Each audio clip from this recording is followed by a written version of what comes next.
apologies. Every morning, I wake up to an alarm that plays Lose Yourself by Eminem. Then, when I sit down to have some breakfast with my family, which is usually an omelet, I like to enjoy some Dr. Dre or even Jay-Z. Then on the 45-minute ride to school, I like to get hyped up so I don't fall asleep in class. And so I listen to some Kendrick, J. Cole, or even Kanye. After 7 long hours of avoiding senioritis and working extremely hard in all of my classes, I want to chill down. I want to take a break. So I listen to some chill rap by Krush, Russ, and Gianni and Kyle. Now, the thing about my choice of rap is that it's very limited. Because in my opinion, very few rappers have something meaningful to say. So one thing that I should make really clear is that I love rap. I listen to it when I'm happy or sad, when I'm in the bathroom, in the shower, when I'm writing a TED Talk. I listen to it every single opportunity I can. Now, the thing about my music choice is that it often gets boring. And so one day I got so bored that I decided to listen to a few of the most popular rap songs of the past few years, 3 of which I would like to share with you today. Song 1. Gucci gang, Gucci gang, Gucci gang, Gucci gang, Gucci gang, Gucci gang, Gucci gang. A few shuffles later, song 2 started playing. Versace, Versace, Versace, Versace, Versace, Versace, Versace. And then song 3. Louis Vuitton, Louis Vuitton, Louis Vuitton, Louis Vuitton. All the girls say Louis, Louis, Louis, Louis Vuitton. See, the thing about, in hindsight, whether it be Gucci Gang by Lil Pump, Versace by Migos, and Louis Vuitton by Soulja Boy, these songs have accumulated more than 1.5 billion plays amongst various platforms. And so one must ask themselves, what is rap? Rap used to stand for rhythm and poetry. Nowadays, rap stands for repeat any phrase, because that's all it takes to become famous nowadays. You see, these songs are so popular they're being played everywhere, from clubs to car radios, and even inside a 12-year-old's headphones. On the surface, today's hit rap songs talk about people's natural desires, drugs, sex, and money. Yes, because that's what we'd rather listen to. We'd rather listen to Gucci Gang repeated 8 times than something with some true meaning. Long gone are the days when rap music represented the voices of minorities and the everyday struggle against violence, drugs, poverty, and racism. Now, rap music is just a platform for record labels, producers, artists to talk about money, to make more money and make us more materialistic. The thing is, 3 of my favorite songs written in the late 1990s and early 2000s predicted exactly what rap culture and our society would one day become. Song 1 goes, what you want, a Bentley, fur coat, a diamond chain? All you people want all the same things. That was New Slaves by Kanye West. Song 2 goes, these overnight stars becoming autograph signers. We all long to blow up and leave the past behind us because we see them dollar signs, and let the cash blind us because money will brainwash you and leave your ass mindless. That was Rock Bottom by Eminem. Song 3. Consumerism, running through them like a tumor in him. Ageism, sexism, racism, chauvinism. Ritual materialisms, serialisms. That was Consumerism by Lauryn Hill. You see, in this culture, is this an accurate representation of our society? We often consider rap to be something that has some meaning, but nowadays rap is just talking about money. It talks about sex and it talks about drugs.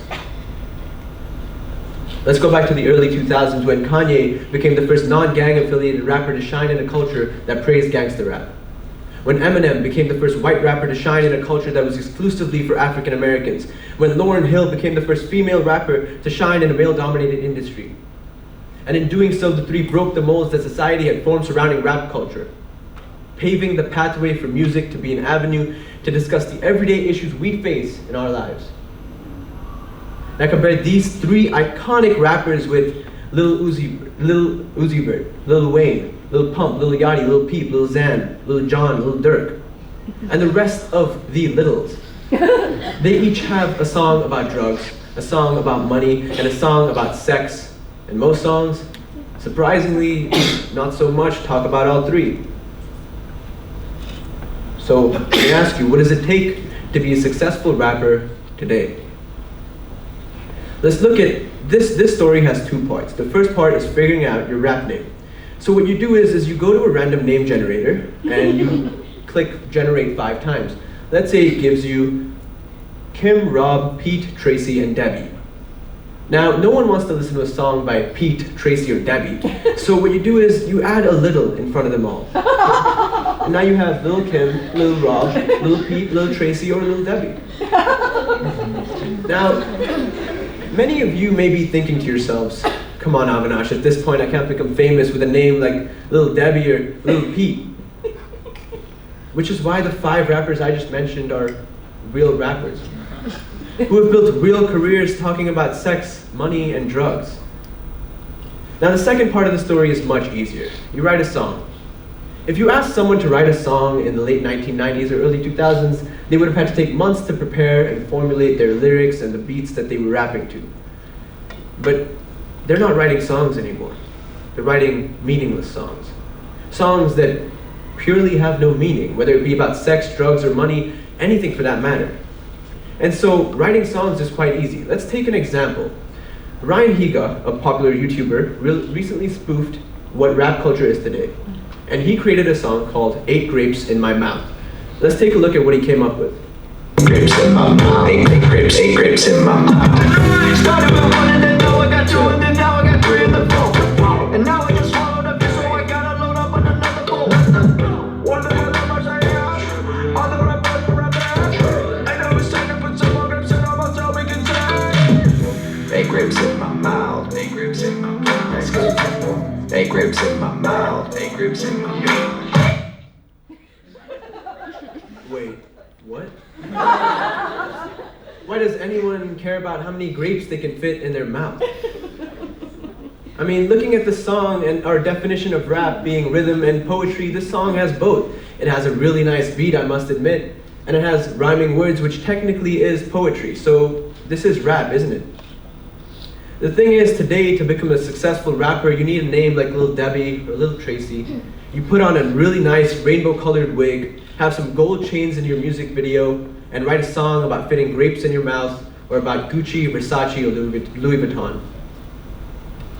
Now, let me ask you something. Why do we step into this mold in favor of acceptance and success rather than put effort to break it and create something new? This shyness from true innovation, this shyness from breaking the mold, isn't just visible in rap, however. It's visible everywhere. Let's look at the industry without which none of us could survive, the technology industry.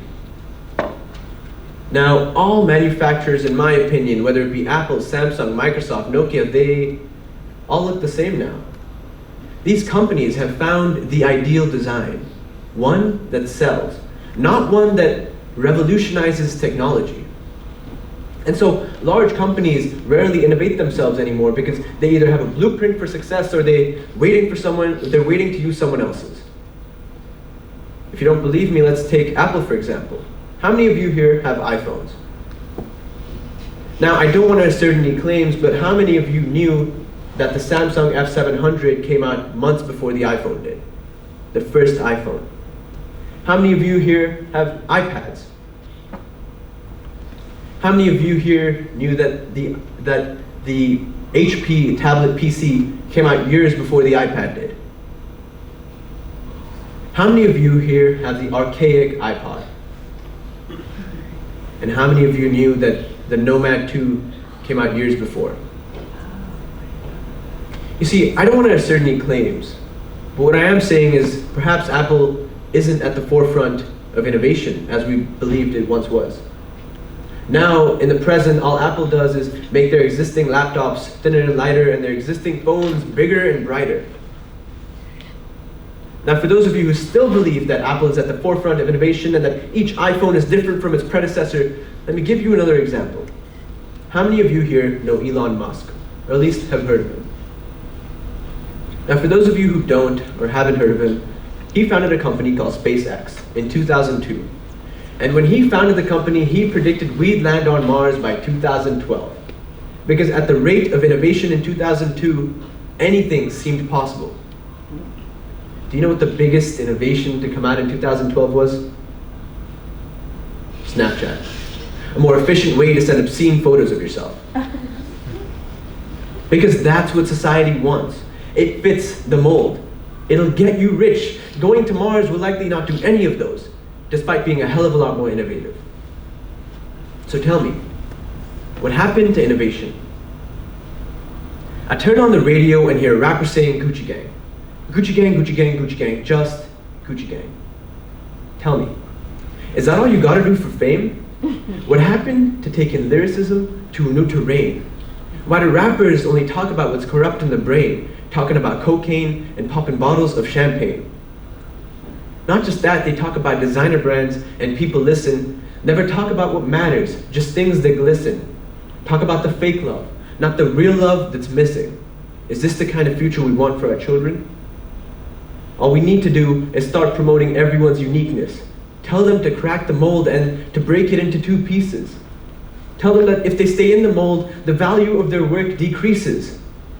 For me personally, rap songs that mean nothing, that's my weakness. Rappers go on and on about money, sex, drugs, and materialistic items, but why are we raising followers instead of poets and writers? In the past, people didn't become successful by being reciters. They got where they are by being social outsiders. We need to raise a society that's so diverse, there's no dividers, and the only way to do that is to teach and inspire. Look to your left and see a lack of innovation.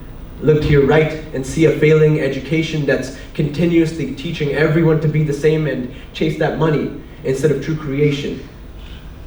One person sets a trend and others hop on the bandwagon.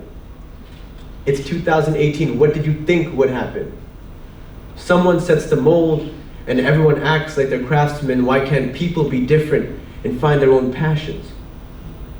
This entire time, some of you think that I'm the bad guy. It isn't me. Rap songs are so bad because our demand and their supply. Listen to today's rap songs and let out a big sigh. Put your headphones in and kiss good music goodbye. But I'm not gonna keep going. I just have one more thing to say, and it's about our society and culture's present decay. I promise you, I promise each and every one of you that if we keep living this way, creativity and innovation will live to see another day. Thank you.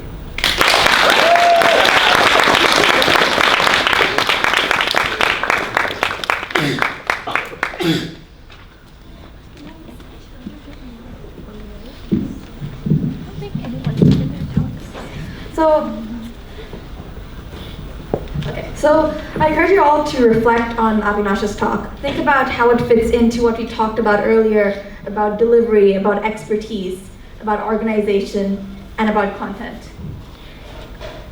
Just spend some time thinking about it, and while you're doing that, I'm just going to talk a little bit about how you actually become a TED speaker for next year. The process is fairly simple. It's divided into 3 layers. The first is a written application.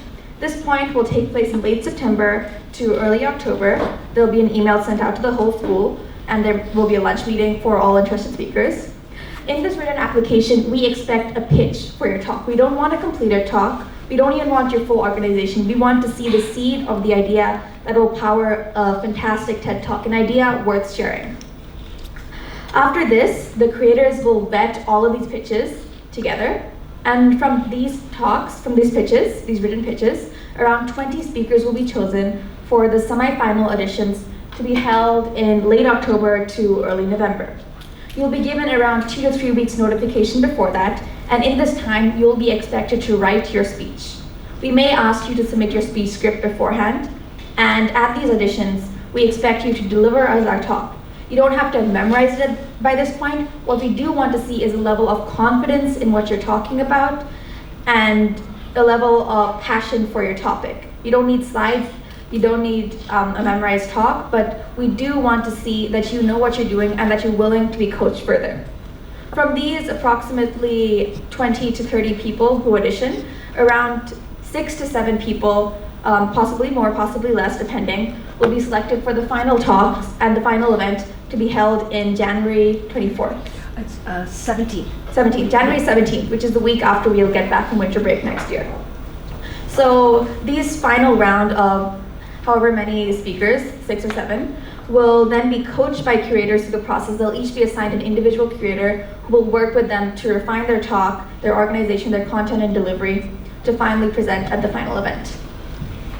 So now that we've gone through many of your main points, here's Hannah and Naya to talk. Okay, so we threw a lot of information at you guys today, and we're guessing that you probably have some questions. Just a heads up, we will be sending out these slides and probably like some sort of recap of some of the different things that we talked about, because we know we zoomed through the rubric and what an idea we're sharing is, and so don't worry, those will all be sent out to you guys. And tomorrow, of course, we assume you're coming back, please. You'll have a chance to actually write a pitch and work with our curators so you can put what you've learned into practice.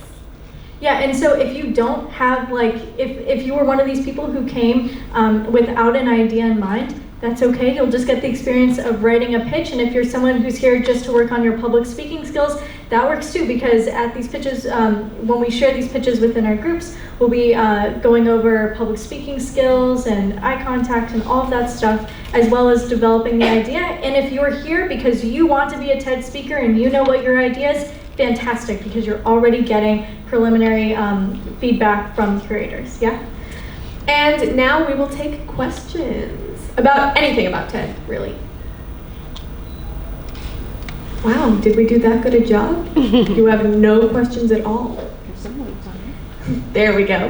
Where is TEDx hosted, like the talks? Where is TEDx hosted? So in previous years, due to our size constraints, we've held it in the drama theater, but next year it will be in the auditorium with the fancy letters on stage. It's going to be bigger and better than ever.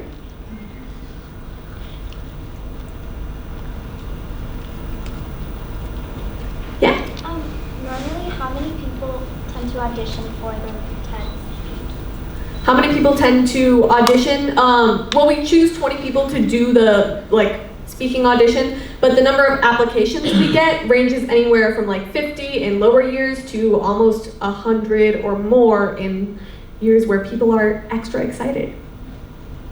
Yeah, but that's for the round with the pitches, just to be clear. So you would only have to write about 250 words, so a lot of people just send that through. Yeah, so like I said, normally it's about 70 to 80. Joy? What if you don't want to be a speaker, but you still want to see the event? If you don't want to be a speaker, but you still want to see the event, you will become a delegate. So we have delegate applications, but now, well, we have in previous years, but now that we can have up to 800 people at our event, we're not going to turn you away. When it approaches the time for the TED Talk, about a couple months in advance, we send out a form and you can sign up and come see all the excitement. And we have goodies for the delegates, just so you know. In the back? Do you usually look for a variety of topics, or is each topic just chosen individually? Good question. So she said, do we look for a variety of topics? And the answer to that is yes. We try to structure the event so that delegates will get a little bit of everything. We wouldn't have 4 STEM talks in a row. And that makes it extra important that you don't just go looking in your academics for your ideas, because we are really looking for something that we wouldn't even think to talk about. And also, you have to understand, behind the scenes, we inevitably compare talks. So, for example, going into the, when we were trying to pare down our final speakers, we had 2 talks on mental health. So we took the stronger one. Do you see what we mean there? So, Uh-huh. I know that my 9th grade TED Talk was actually kind of good. Can I just go with that and present it and audition with it? He said, my 9th grade TED Talk was pretty good. Can I audition with that? The answer is we would not recommend it, because chances are the rubric that was given to you for your English 9 assignment is a little bit different from our expectations. However, feel free to take that idea and revamp it. We also encourage you to put some more thought than that into your pitch and into your speech. Anisha? What if I have a really cool idea, but I don't think it fits the theme? What if I have a really cool idea, but I don't think it fits the theme? So yeah, every year, if you may not know, we have a theme for the event. Last year's was Prism of Possibilities. And we try to make these themes open enough that pretty much anyone can fit theirs in. And anyway, when we read the pitches initially, we're not gonna be like, whoa, that doesn't sound like a prism of possibilities to me. Like, really, it's about the idea. And also too, like we said about content, you can always spin anything. So that's why we left with the theme Wait What this year, because it could be like just rephrasing what we said earlier. It could be on a topic that needs further clarification, like for example, like Bitcoins or something like that needs further clarification that a lot of people don't understand and are often thinking, wait, what even is that, you know? And then, or it could be something that you just deliver so insanely well, or it's such a crazy idea that you leave the audience thinking, wait, what? And hopefully you can do both. And so at the end of the day, all of our speakers, we hope, are able to leave with the audience thinking, wait, what at the end? So we leave the theme to be pretty ambiguous, so just about any topic can fit under that. Yeah. I saw another question here. Yeah. Like, what's the general demographic of participants, like in terms of grade? Like, usually what grade are they? That's a good question. We try not to discriminate with that. The reality is that usually, what we saw last year was that a lot of the freshman applicants didn't know what we were looking for, which is why this event is really helpful. But yeah, so we try not to discriminate in terms of grade, but things tend to be that the older you are, the more experience you have, the more knowledge you have, and you may have come into contact with more topics that you may want to talk about. With that said, the day I gave a TED Talk the first time the TEDx was organized, and my year there were 2 freshman speakers, me and a friend of mine, and my friend who was a freshman at the time gave probably one of the most powerful talks that has ever been given in TEDx history. So it's really not discriminated by age, and the talks applications are open to teachers, SAS community members, and students. So it's a wide range of people, and so while it may skew towards 11th, 12th grade because those people have done AP research topics, freshmen and underclassmen very, very much have a very, very strong chance. It's just a matter of what idea you have. Milena? I have a really good OO speech. Can I give it as a TED Talk, or does it need to be a completely new idea? Yeah, any pre-existing ideas, you are welcome to submit for your TED Talk. I mean, we wouldn't recommend you word for word come in with your OO speech. You might want to, just update it, revamp it a little. But yeah, you're absolutely welcome to use already ideas. And also underneath our TEDx license, we have to be careful about copyright. So I know, for example, like our OO speeches are online on YouTube, and so will our TED Talks be on YouTube as well. And so TEDx, I don't know exactly what runs behind the scenes, but we just tend to be pretty careful. So if you decide to give a speech that has been pre-recorded and that's already on the internet, let us know so that we can, into your audition process, look at your other speech and just see if there are enough differences where we can be like, yes, this is a completely different talk. So like, for example, like with yours, if you, like Milena, for those of you who don't know, did hers on why hipsters are actually awesome and the irony that comes with being a hipster. If you, that was her OO speech, but let's say Milena wants to do a TED Talk on the complete history of hipsters and their presence today. That's different than what she was talking about in her OO speech, because she barely touched the history in her OO speech. Yeah. In the back, over there. What audience should we be trying to cater to with our TED Talk? Like, should we try and make our TED Talk to the SAS community, or should we take a more general approach? That's a great question. Who should you cater to with your talk? The SAS community is who's going to be there at the live performance, but again, these talks will be going on YouTube. So I wouldn't recommend giving a talk about the AT system, because no one else is going to get it if they see it. Just be prepared for literally anyone to watch the talk. Yeah, I mean, think about how many TED Talks you've binged. You're a 14-year-old guy, but also a 75-year-old woman has seen the talk. So you want to make sure that it's relevant to all different people, or can spark interest from all different people. Yeah. Ms. Bagan? I wanted to say that there is such a thing called plagiarizing yourself. Yeah, and in writing, if you try to submit a piece that's already been published again with a different title but the same text, it's as it's considered cheating or plagiarism, so be careful about being exactly the same.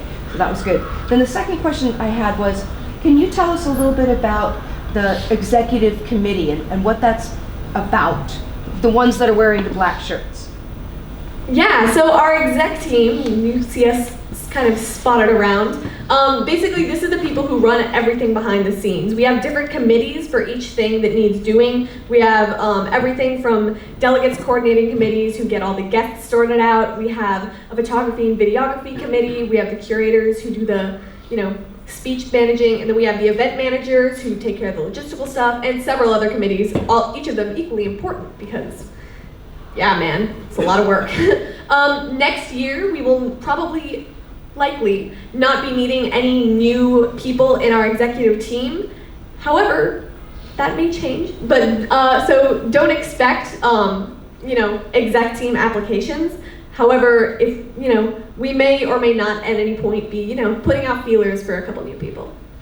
Also too, like as a speaker, your job is simply just to write, to listen to your curators, to think about your topic. So if you right now are thinking, oh my goodness, they talked about sophistication, they talked about, delivery and tone, and I don't even know how to stand up here, like all that kind of stuff, that's okay, because our curator team is here for you. That's their entire job, is to work with you, sit with you, go through your TED Talk line by line, question you on why you chose one word over another word, help you restructure your ending. So if you're feeling right now like, I'm not the best writer, I'm not the best speaker, but I have this good idea, then we are here for you. So don't think that I'm a TED speaker, I'm in charge of knowing what I'm speaking about, cliches and all this kind of stuff. That's not true. We are here for you. We have an entire team dedicated for you, if that makes sense. Yeah? Can you be a curator as well as a speaker? Can you be a curator as well as a speaker? No, we do not let people on our executive team be speakers. However, there's sort of an opportunity that I just remembered, which is that we also have people called event hosts. We will have an audition for that next year and an application for that. Basically, your job is to be sort of the, introducing all the people, and then you also have another really important job, which is if something goes wrong, you need to stall, you need to be able to improvise. Like, for example, if we're up there and it's like, oh, suddenly the food is gonna be here a half hour late, you gotta stand up there and entertain the audience for a half hour. Yeah, that happened, and I can tell you, as one of the event hosts, it was terrifying. But as You did a great job. Thank you.